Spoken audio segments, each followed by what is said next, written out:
ഇന്നിവിടെ വന്നിരിക്കുന്നത് മാവേലിക്കരയുള്ള ദീപം ലോ അക്കാഡമിയുടെ LLB എൻട്രൻസ് ക്ലാസ്സുകൾ ഡിസ്കസ് ചെയ്യാനായാണ്.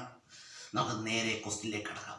റിസർവ് ബാങ്ക് എന്ന് പറയുമ്പോൾ നമുക്കറിയാം, റിസർവ് ബാങ്ക് നിലവിൽ വന്നത് 1935 April 1. Reserve bank was established on 1935 April 1.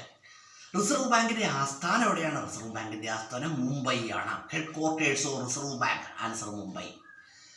അതുപോലെ പറയുകയാണെങ്കിൽ റിസർവ് ബാങ്കിൻ്റെ തലവനെ വിളിക്കുന്ന പേരാണെന്ത്? Reserve bank governor. Head of reserve bank is known as reserve bank governor.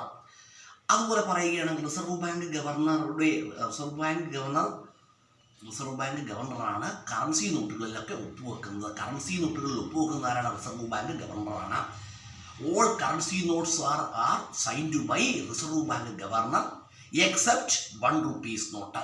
1 രൂപ നോട്ട് ഒഴികെയുള്ള എല്ലാ കറൻസി നോട്ടുകളിലും ഒപ്പുവെക്കുന്നത് റിസർവ് ബാങ്ക് ഗവർണറാണ്. 1 രൂപ നോട്ടിൽ ഒപ്പുവെക്കുന്നത് കേന്ദ്ര ധനകാര്യ സെക്രട്ടറിയാണ്. 1 rupees note was signed by central finance secretary. അതുപോലെ പറയുകയാണെങ്കിൽ റിസർവ് ബാങ്ക് ഏതു പേരിൽ അറിയപ്പെടുന്നു? റിസർവ് ബാങ്ക് ബാങ്കേഴ്സ് ബാങ്ക് എന്നറിയപ്പെടുന്നു. Reserve bank is known as bankers bank. Reserve ബാങ്കിൻ്റെ ആദ്യത്തെ ഗവർണറായിരുന്നു ആര്? Osborne Smith was the first governor of reserve bank.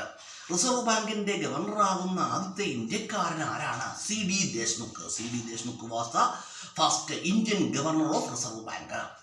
അതുപോലെ കറൻസി നോട്ടിൽ ഒപ്പുവെച്ച ആദ്യത്തെ റിസർവ് ബാങ്ക് ഗവർണർ ആരായിരുന്നു? James Tyler was the first reserve bank governor who signed the currency note.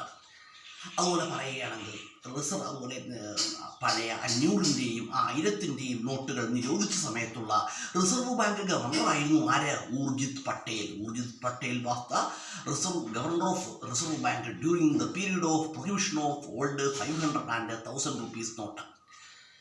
അതുപോലെ പറയുകയാണെങ്കിൽ റിസർവ് ബാങ്കിൻ്റെ നിലവിലെ ഗവർണർ ആരാണ്? Sanjay Malhotra is the present governor of reserve bank. അദ്ദേഹം ഒരു IAS കാരനൊക്കെയാണ് കേട്ടോ. Sanjay Malhotra is the present governor of reserve bank.